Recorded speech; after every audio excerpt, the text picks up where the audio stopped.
আমি আজকে কিছুটা আবেগ করব, কারণ হচ্ছে আমার শৈশবটা একটি আছে। আমার স্কুল ছিল government laboratory high school, new মার্কেটের পাশে। ধানমন্ডি, জিগাতলা, কলাবাগান, গ্রিন রোড, এই অঞ্চলগুলোতে আড্ডা দিয়ে এই অঞ্চলের মাঠগুলোতে ক্রিকেট খেলে আমি বড় হয়েছি। সেরকম একটি মাঠে একজন ভালো মানুষের জন্য কথা বলতে পারা আমার জন্য অত্যন্ত গৌরবের বিষয়। আলহামদুলিল্লাহ। সংগ্রামী সাথী এবং বন্ধুগণ, শহীদ প্রেসিডেন্ট জিয়াউর রহমান একদা আওয়ামী লীগকে পুনর্বাসন করতে চেয়েছিল। সেই পুনর্বাসনের লক্ষ্যে ভারত থেকে ট্রেনিং নিয়ে শেখ হাসিনা দেশে আসার 13 দিনের মাথায় জিয়াউর রহমানকে জীবন দিতে হয়েছিল। সেই জালেমের কথা বলে এখন আর সময় নষ্ট করতে চাই না। নতুন এক জালেম এসেছে, জানেন তো আপনারা?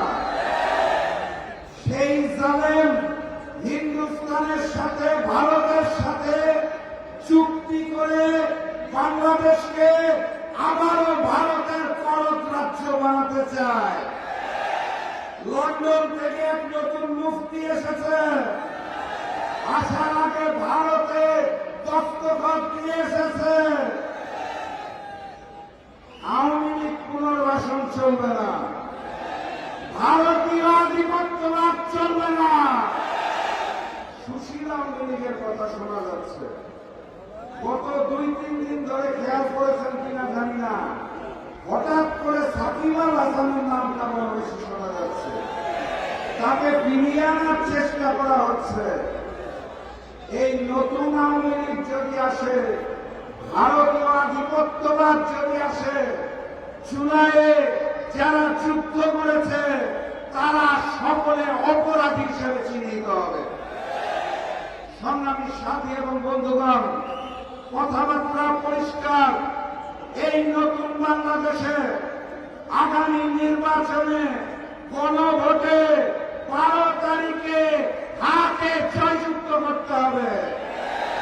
গণভোটে গণভোটে গণভোটে আর 11 দলীয় যে নির্বাচনী ঐক্য হয়েছে, ঐক্যবদ্ধ বাংলাদেশ, তার প্রতীক ঢাকা প্রশাসনে কি প্রতীক? এই দাঁড়িপাল্লা প্রতীক নিয়ে যে নির্বাচন করছেন অ্যাডভোকেট জসিমউদ্দিন উড়ে এসে জুড়ে বসে নাই। 17 বছরের লন্ডনে পালিয়ে লুকিয়েছিলেন না, রাজপথে আন্দোলন সংগ্রামে ছিলেন। ছাত্র জীবনের জিএফ পূর্ণাঙ্গ প্যানেলের বিজয়ী ভিপি জসিমউদ্দিন সাহেব ভিপি জিএস সহ 27টার মধ্যে 25টাতে জয়যুক্ত হয়েছিল, মনে আছে? ভারতীয় আধিপত্যবাদের বিরুদ্ধে আওয়াজ তুলেছিলেন রাজপথে, শেখ হাসিনার বিরুদ্ধে আওয়াজ তুলেছিলেন। তার বিরুদ্ধে কোনো হত্যা মামলা নাই, চাঁদাবাজির কোনো প্লেন নাই।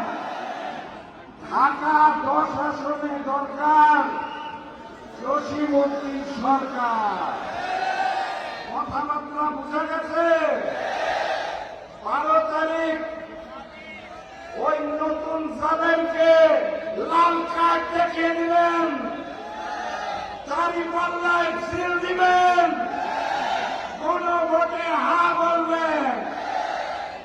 11 তারিখ রাত থেকে ভোট কেন্দ্র পাহারা দিতে হবে। ছাত্র যুবক ভাইরা পারবেন? ফলাফল ঘোষণার আগ পর্যন্ত ভোট কেন্দ্র পাহারা দিতে হবে। আওয়ামী আমলের মতো ভোট বাক্স দখল হতে দেব না ইনশাআল্লাহ। 12 তারিখ জসিমউদ্দিন সরকারের দাঁড়িপাল্লা বিজয় করে ঢাকা 10 আসন আগামী দিনের প্রধানমন্ত্রী ডাক্তার শফিকুর রহমানকে উপহার দেব ইনশাআল্লাহ। বিজয়ের স্লোগান দিয়ে বিদায় নিব। প্রস্তুত আছেন তো? নারায়ে তাকবীর, নারায়ে তাকবীর, নারায়ে তাকবীর। পুরাতন জালেম ফুল চালেন সবার দিকে কাঁপুনি করেছে আপনাদের স্লোগানে। দেখা হবে বিজয়ে, বিজয়ের পথে যাত্রা শুরু, জীবন অথবা মৃত্যু। আসসালামু আলাইকুম।